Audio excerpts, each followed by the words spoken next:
Hello, this is Professor Deborah Chung with University at Buffalo, the State University of New York. And I'm going to talk a little bit about design in nature. I was born in Hong Kong, and this is my family at home in Hong Kong. And I'm the little one here.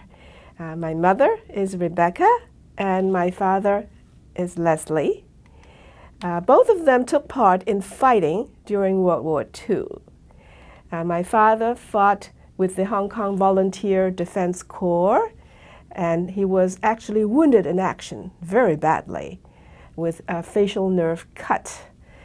And my mother fought in China with the Flying Tigers, where she was a nurse, and her work included flying over the hump. In 1969, something very big happened in the world, namely the first moon landing. I was in high school in Hong Kong at the time, very excited, looking at the TV, and I decided that, I have to go to America to study science. So I did. I went to the USA from Hong Kong at the age of 18. I went to California Institute of Technology, or Caltech, a very good school with about 76 Nobel laureates. And it turned out that I was one of the first 4 women graduates of that university back in 1973. I'm here, and I'm here. And I did some research under Professor Paul Dewey, the father of amorphous metals, and that really got me interested in research. In addition, it got me interested in materials, which constitute the foundation of any technology, whether electronics, aerospace, automotive, construction, environment, energy, or medical. So after graduation from Caltech, I moved on to MIT, Massachusetts Institute of Technology, a very good school with about 97 Nobel laureates. And there I studied under Professor Dresselhaus, a carbon scientist. And our topic was converting graphite to a metal. Graphite to a metal. And that was really intriguing in terms of the physics and chemistry. And so after graduation from Caltech, I continued this line of research. So altogether, I spent about 15 years of my life doing research in this field. However, I saw that this field of expertise of mine gradually declined. A field of science can decline even though the science is beautiful, because the applications don't quite work out. And this was what happened. So I was facing a challenge. What should I do? I was pretty authoritative in this field, but it was a withering field, and I was still young, so I decided to leave my field of expertise, a very difficult decision. Even more difficult than making the decision is, what should I do afterward? I felt like being a blank piece of paper. And because of that, jumping out of my comfort zone, I started to dream big. And I ended up inventing smart concrete, or smart cement. Also, I entered into the field of electromagnetic shielding materials. And also, I contributed to studying thermal interface materials, which are needed for microelectronic cooling. So I won't go into too much about my own research. What I want to talk about today is design, particularly design in nature. If you look at a watch, you see, has to be designed. Cannot be just by chance. All these parts come together like that. And in design, the work is intricate. You have to look at the dimensions and many other aspects to make it functional and structural. An explosion results in disorder, not order. And even a birthday cake, cannot come out by explosion. It has to be designed. And if we look at nature, oh, the design is really amazing. Let's first look at a liquid versus a solid. Okay? The solid has the atoms or molecules packed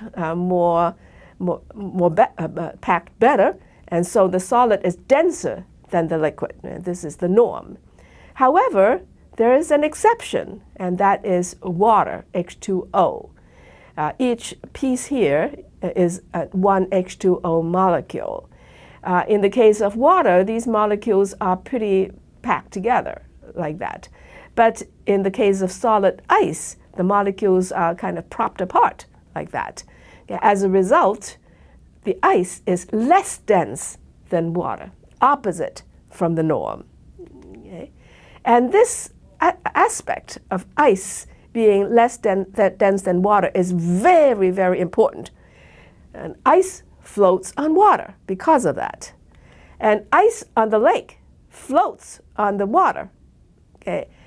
If ice were to be denser than the water, the ice would sink. And then eventually the whole lake becomes ice, right? And that would be terrible. All the fish and so on would die if the whole lake has frozen top to bottom. And that doesn't happen because ice is less dense than water. And Mother Nature had it all tuned up. The tuning relates to the interaction between the water molecules. And the interaction is such that the H2O molecules in the ice are just kind of propped up, like that, so that they are forms a pattern. And in the case of liquid water, there's no such pattern. Okay? And this pattern gives rise to the snowflake, very beautiful snowflake. Okay? Another example of nature's design relates to the leaf. Okay? Now, a leaf needs water, obviously. But too much water is bad for the leaf. If the leaf is almost immersed in water, the leaf is going to become sick because of bacteria. But it needs water, so it needs drops of water. Okay? So how can you get the water on the leaf to be in the form of droplets? It's because Mother Nature has done something to the leaf, namely a very thin layer of material like wax on the top of the leaf. As a result, the water and that waxy layer are somewhat like water and oil not wanting to come together. As a result, the water would become not a continuous film, but in the form of droplets. Okay? In addition, the leaf has a particular shape, somewhat pointed at one end. As a result, the droplets would drop in this direction and leave the leaf. Okay? The droplets would not just stay there forever. That's by design. Okay? Another aspect of the leaf's design is the veinlets in the leaf. Okay? All these veinlets, okay, allowing nutrients to get to all parts of the leaf. And nowadays, pretty hot in the field of science is what they call microfluidics. That is, they have something having very narrow, tiny channels, okay, so that if they have a drop of blood, they would go through the channels and get analyzed, so that this piece, they call a chip, acts like a laboratory. Okay, so instead of taking the blood to the laboratory to be tested, just put it there, in this little piece, and it gets analyzed. Okay. However, in nature, we've got such microfluidics all along, very, very micro. Another aspect of the leaf that's very amazing is the mechanical strength.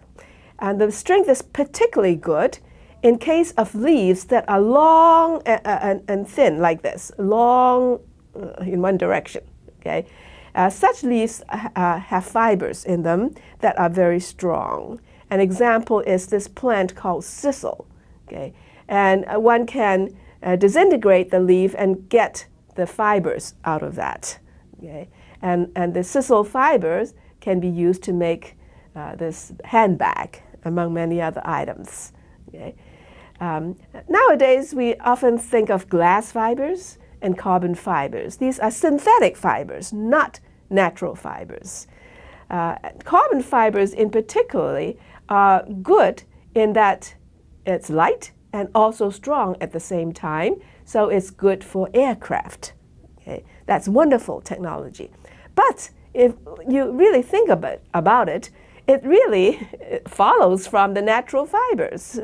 The natural fiber has been in existence all along. We are just following the technology in the natural fiber. So just looking at a leaf, there's so many aspects of design that are just very intelligent, much more intelligent than what our 21st century science is. Another aspect of design in nature pertains to the spider web. Okay, this is the spider and its web here. Okay, the web is very loose, right? A lot of emptiness in the web, but it holds up. All the silk threads in the web holds up very well. And there's a certain pattern that's beautiful. And the way the spider makes the web is also beautiful. You know, the mouth spits out this material to make the silk, and the leg, you know, gets the silk up here as if it's performing ballet. It does look like ballet, okay? And in this way, the spider succeeds in making this intricate spider web pattern. Okay? Well, today in architecture, we have such structures called geodesic kind of structure involving these struts here. Okay, that's pretty nice, but it really follows from the spider web. And the spider web is actually an even more exciting, higher kind of technology because it's the silk is so tiny. And the structure is just hanging together at those points of intersection in the web, and it holds up so well. And so there's a lot that engineers and architects can learn from nature. And the spider web is beautiful. Another aspect of nature is breathing, very important to us. And we breathe in oxygen and breathe out carbon dioxide. Everybody does the same, and the animals do that too. So everybody doing this would eventually, the air, which contains 21% oxygen, would the air eventually have not enough oxygen for all of us, that we all die because of insufficient oxygen in the air. Well, that doesn't happen because the designer had it designed all along. Because the plants take in carbon dioxide and release oxygen, exact opposite from what we do. So the animals and the plants just balance in terms of the breathing. Okay? And that's why we need a lot of trees and forests in this world, so to have this balance. Okay? Well, Mother Nature also is very artistic. See, it's so beautiful. The fish. But fish also need oxygen, okay? But they are in water, and it turns out the water has very little dissolved oxygen, like part per million level, okay? So in order for the fish to have enough oxygen, they have to drink a lot of water with the mouth wide open, just have the water gush in, okay? And in inhaling, the water goes into the open mouth while the gill cover is closed. And then in exhaling, the water has to come out, right? And it goes out through the gill cover when it's open, while the mouth is closed. And the gills serve to absorb the oxygen. Okay? So the designer had it all figured out. So the fish can survive in water that has so little oxygen. In addition, the designer had it figured out so that ice floats on water so that the lake would not all freeze and the fish would not die because of the freezing. Okay? So it's wonderful.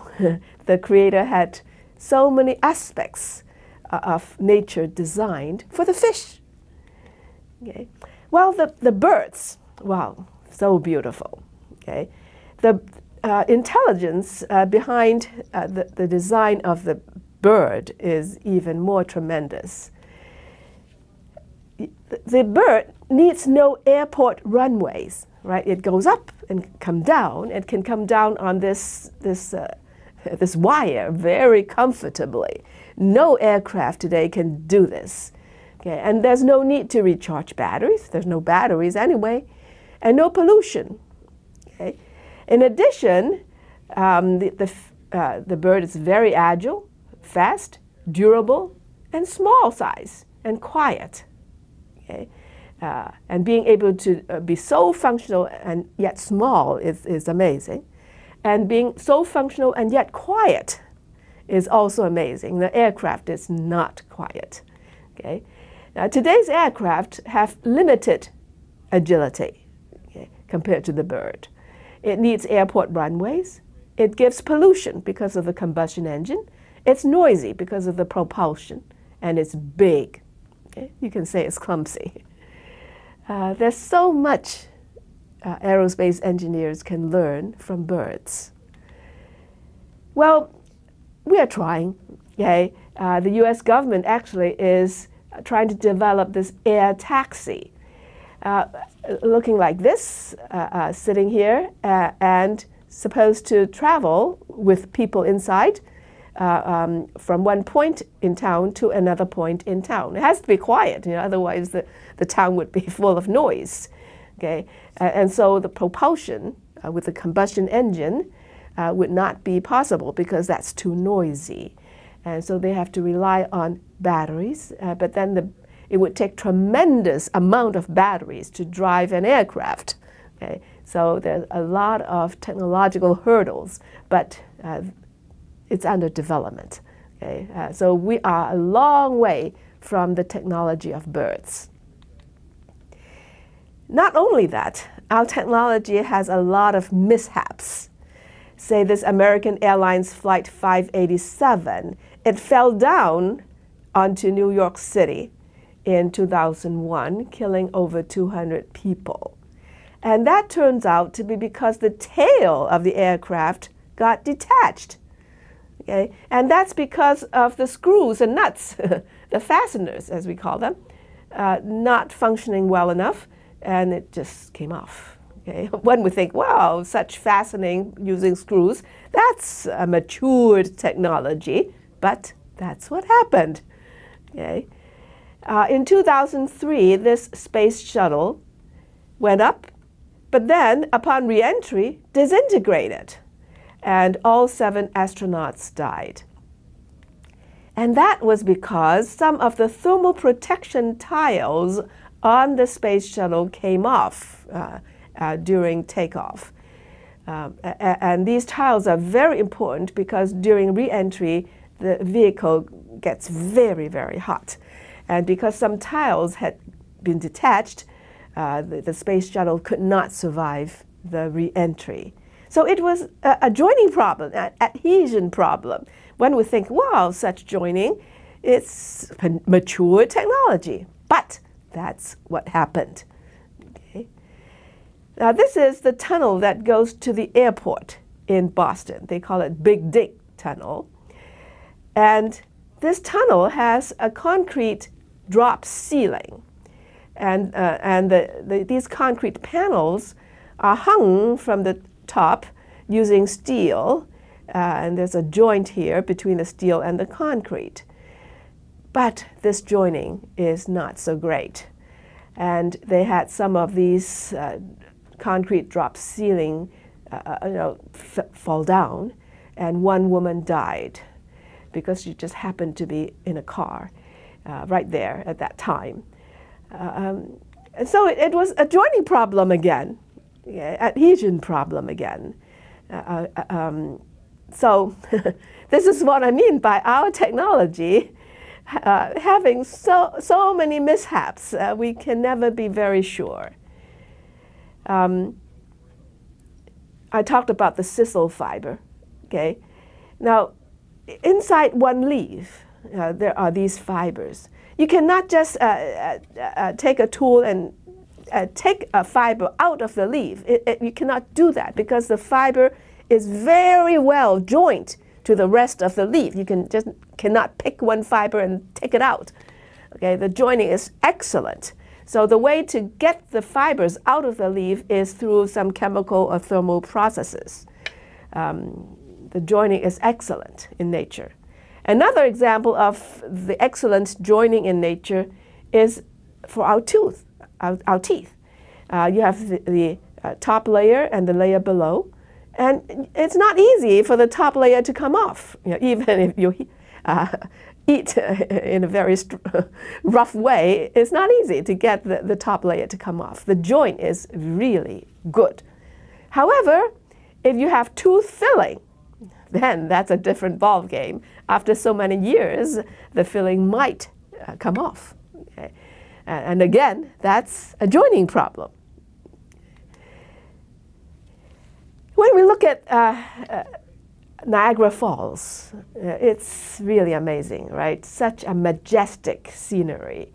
And the power and the amount of water is so huge. And it's very durable. Century after century, they look exactly the same. Okay? However, if you look at the man-made structures, it's a different ballgame.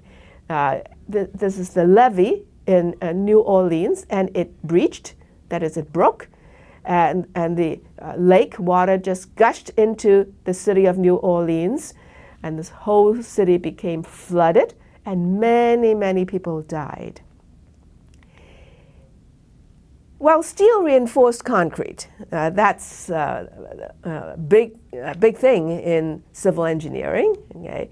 And this is a mature technology, we think. However, in 2007 in Minneapolis, this bridge suddenly collapsed. It's made of steel reinforced concrete. Pretty terrible.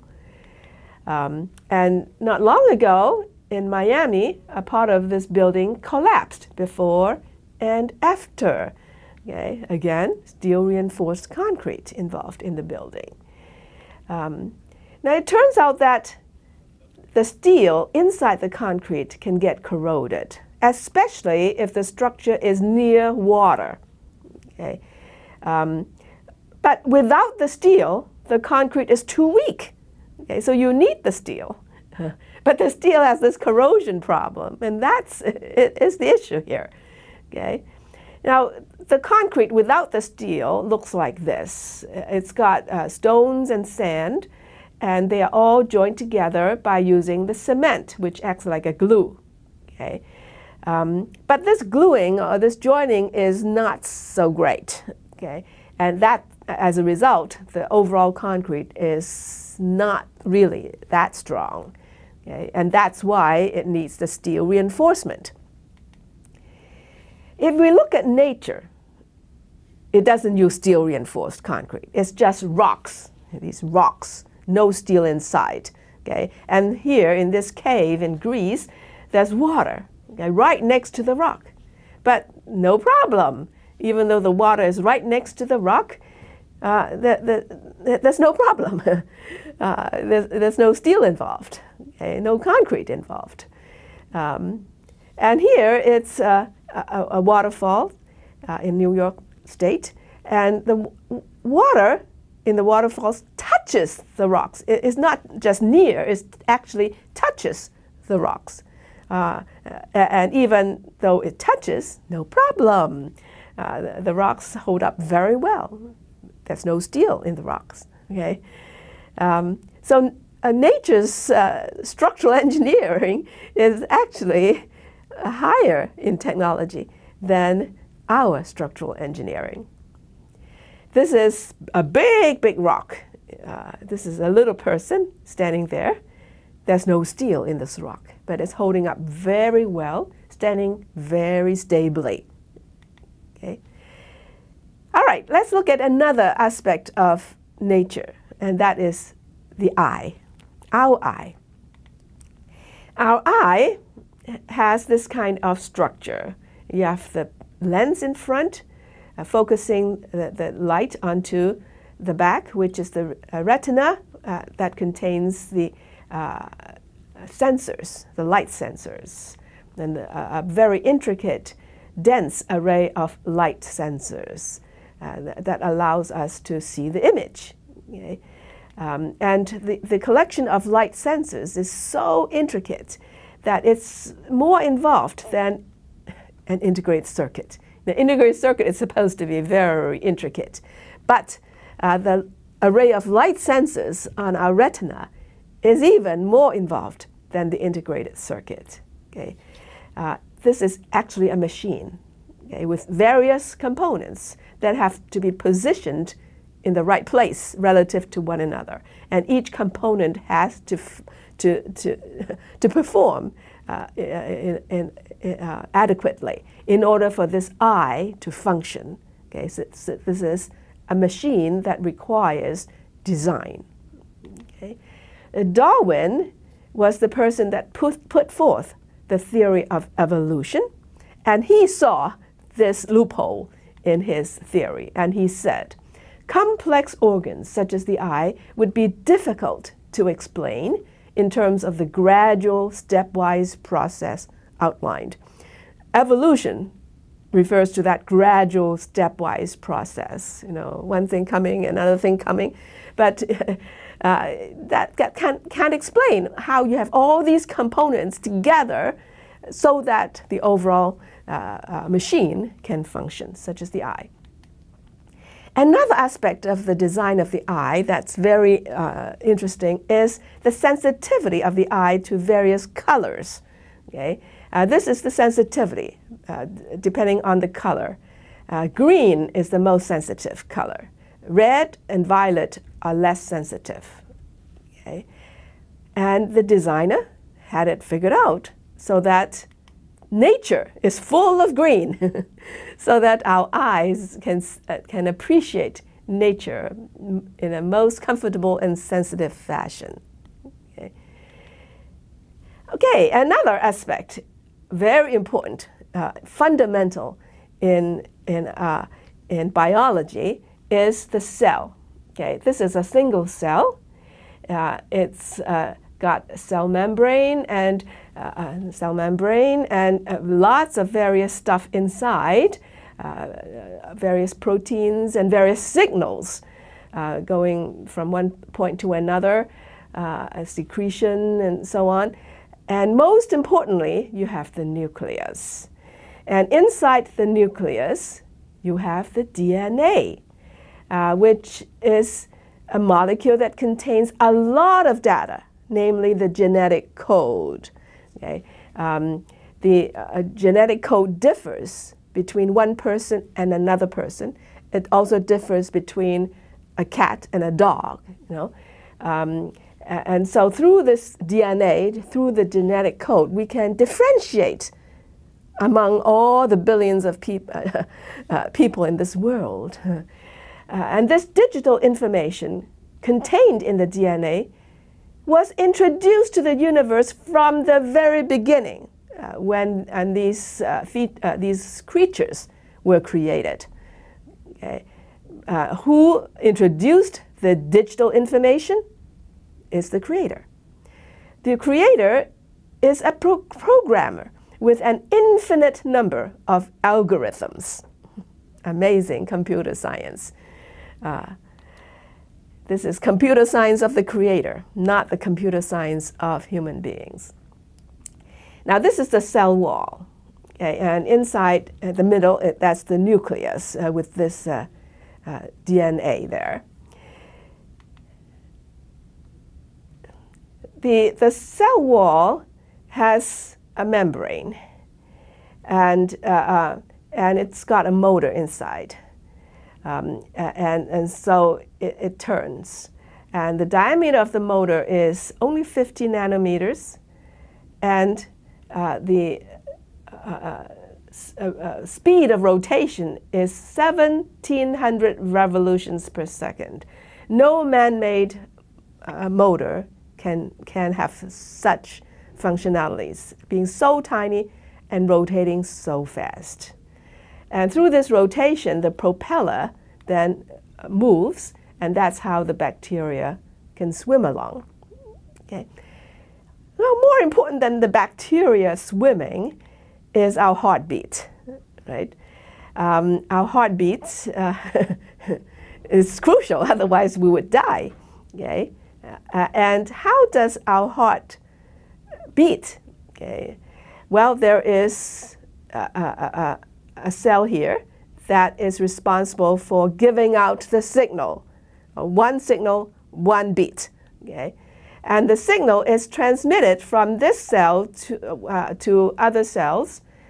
So from cell to cell, it transmits until the whole wall of the heart received that signal. Okay? And so it is via molecules jumping from one cell to the other, and that's how the signal is transmitted. And when the whole wall of the heart receives that signal, then the heart contracts, thus pumping the blood. Okay, that's very intricate, high technology. Now, today, a lot of people have illness in their heart. The heartbeat is not regular enough. So they need a pacemaker, something that would activate the beating so as to control the beating. So the pacemaker has a wire, and it gets to the tip of this heart here, right here. And this wire sends an electric current to activate the beating of the heart. Okay. It turns out that this electric current involves electrons, obviously. And electrons interact with radio wave radiation. And nowadays we have radio wave all over the place, not only from TV and cell phones, but also from Wi-Fi and all over. We have radio wave these days. And radio wave can interfere with the electrons so that the electrons don't behave properly, and so the pacemaker doesn't behave properly, and that would be bad news, right?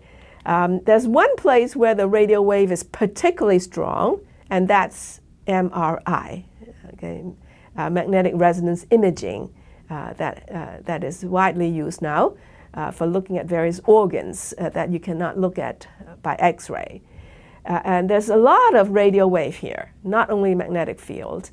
And so a pacemaker person, a patient with a pacemaker inside, cannot take MRI. This is pretty bad, right? If you feel something wrong in your body and you need the MRI, but you cannot take the MRI, that's pretty bad. Okay? Another bad thing about the pacemaker is that it needs a battery to provide the current, right? And the battery doesn't last forever. So sooner or later, the battery would get weaker and weaker, and then you have to change the battery by another surgery. Nowadays, they have what they call a leadless pacemaker, which is just that little piece of more compact packaging, no lead coming down, but it's the same thing involving electrons, that is electric current. Also, you have the same problem of the radio wave interfering with the electrons. And also you have the battery too. Again, you have to change your battery. So even though it's a more compact kind of packaging, the problems that I mentioned remain. Okay? But if we look at the heart that the Creator made, it's a really different ball game. It's greater technology. No electrons involved in transmitting the signal. So no problem with the radio wave being present. It's via cell-to-cell kind of transmission of the information. We are nowhere near that level of technology, but the Creator had it all figured out. Now, mankind is intelligent. Scientists and engineers have advanced greatly. However, man's intelligence is tiny, tiny compared to the Creator's intelligence. Now, another aspect of design in nature relates to the solar system. Okay? You have the sun in the middle and various planets moving around the sun. Okay? And we know the Earth moving around the sun one time dictates 1 year. And the Earth also swings around its own axis, and one revolution dictates a day, right? And the north-south pole of the Earth is not straight down, but is at an angle. And because of that angle, you have the 4 seasons. Okay? So the 4 seasons occur because of the fine-tuning of this angle. Okay? What a level of design. Now, actually, we don't need to have 4 seasons in order to survive, but it's fun to have 4 seasons, and the Creator knew that, so He made that angle for us. Now, in physics, there are a number of universal constants, such as the speed of light, the electronic charge, and quite a few others. And all these values need to be together, such that with all these values together, we can live in this world comfortably. If any of these values change a little bit, we might have the distance between the Earth and the Sun change a little bit, then we might die because of heat or die because of coldness. Okay? But the Creator had it all figured out. The values of all these constants are just right so that we can live in this world. Again, the universe was fine-tuned from the very beginning. Now, Einstein was a person that knew the physics very, very well. He said, God does not play dice with the universe. Playing dice means it just happened to be like this, happened to be like that. It just cannot. It's just too beautiful. All these values of the physical constants fitting together. Brian Josephson, a Nobel Prize laureate in physics, he said, intelligent design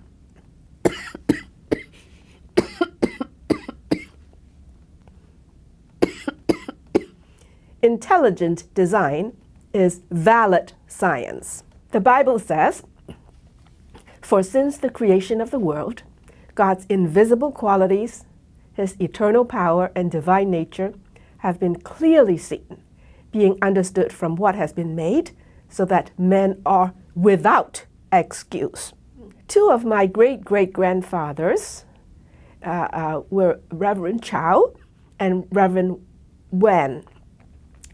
They lived toward the end of the Qing dynasty in southern China and were pastors there. This is one of the granddaughters of these 2 pastors.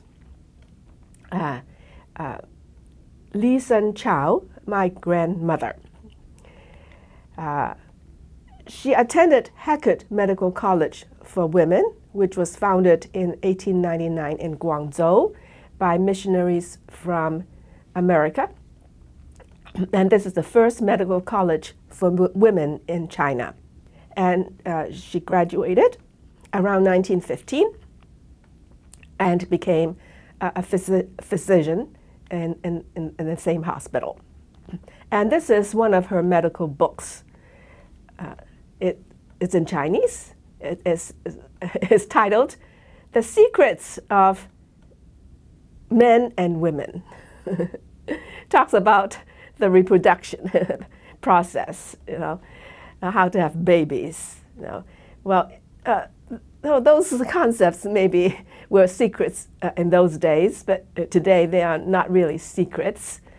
We all know very well about the various reproduction organs of men and women and how they work together. It's a miracle to have a baby. From the beginning to the end, it's just a miracle. It's not because we are smart that we can have a baby. The Bible says, "For you created my inmost being. You knit me together in my mother's womb. I praise you because I am fearfully and wonderfully made. Your works are wonderful. I know that full well." So God's intelligent property is us. He designed us. Okay? We are his technology. So we belong to God. We are his intellectual property.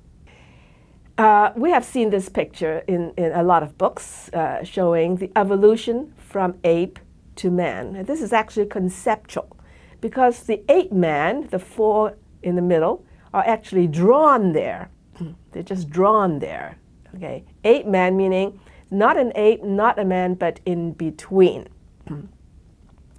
Well, what's the evidence for an ape man? Well, this is one of the main evidences. Some skulls, some bones obtained from Java, Indonesia. And it reportedly is 117,000 years old. Okay? And this dating actually is not very reliable. But even if it's reliable, being old doesn't mean it's an ape man. Right? Being old can be a man. Being old can be an ape. Right? So one needs to be very objective in making a conclusion. One cannot speculate, saying, "Oh, it has to be 100% ape man." Okay, okay, and in design, there needs to be coordination among various parts. Various aspects of the design need to work together, like a chair and a table. They need to be designed together. Okay. We see a lot of coordinated design in nature. Man and woman, coordinated design so that they can have babies. Animals and plants, coordinated design so that one breathes in oxygen, the other breathes in carbon dioxide. Human eye and the environment, coordinated in design. The human eye is sensitive to green and the environment is mainly green. Fish and the environment also coordinated in design in terms of the amount of oxygen in the water being enough for the fish, and also the ice being less dense than water, so that the lake or the sea would not all freeze. Okay. Coordinated design. Also, universal constants in physics, various constants, also coordinated in their design. There are various aspects of the design of any one piece. You have to think about the materials, the interfaces, right? You have A and B, and they are supposed to join together, and that joining is very important. The shape, the dimensions, the functionality, such as the eye having a function, mechanical strength, the durability, the coordination that I just mentioned, the aesthetics, the energy source, being quiet, and also no pollution. Now, all these need to be considered in the design process. A lot of man-made design is not perfect. You get some, but not all. And that's why there are a lot of issues in man-made structures. The Bible says, "As the heavens are higher than the earth, so are my ways higher than your ways, and my thoughts than your thoughts."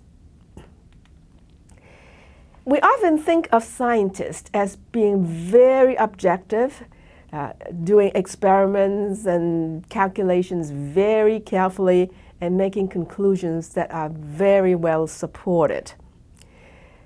Actually, that's not all true.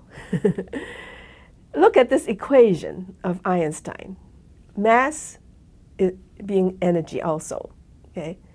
We just accept this equation, okay, without derivation, because we trust Einstein. It's faith being exercised there. Actually, we believe in magnificent, counterintuitive things all the time. And science is full of such trust-like beliefs. Okay? Not only mass being energy, also time slowing down with gravity and acceleration, also the Earth moving around the sun at a speed of 67,000 miles per hour. Okay? We just trust such concepts. Faith is exercised. Also, science is very limited. It cannot address how non-life becomes life. It cannot address anything in the spiritual realm. It can address things in the physical realm, but not in the spiritual realm. The spiritual realm is not bound by the laws of science. Okay? And God is in the spiritual realm. God not only designs nature for us to enjoy, He also designs our lives. Okay? And He wants our lives to be lives with meaning and with purpose. Okay? When I was still a student at MIT in 1976, I realized that I was wrong in how I treated God. I was on top of God. That was really nonsense, right? If God is God, I have to obey Him, not He obeying me. Now, when I pray, I'm not expecting God, making Him follow my wish. I have to be submissive to God. Let God be in control, because God is God. He has to be in control. And I realized that I had it upside down. And so I made it right. And from then on, I had a proper relationship with God. I've had 47 years of scientific research so far. And last year, I was ranked by a Stanford University study to be number 14 among around 180,000 materials researchers, living or deceased, in the whole world. And I'm very thankful to God for giving me this encouragement. It's like a little dessert for me. And particularly, I thank God for designing my life and giving me the creativity which was essential for my research. I am indeed God's design piece. Actually, we are all God's masterpieces, all of us. But we have to let God be in control rather than us be in total control. Let God be our master, and He would guide us, hold our hands as we travel along our life's pathway, and in this way, our life becomes more glorious, more meaningful, and more according to the will of the Creator. And I wish all of you a wonderful life, enjoying what's designed by the Creator, and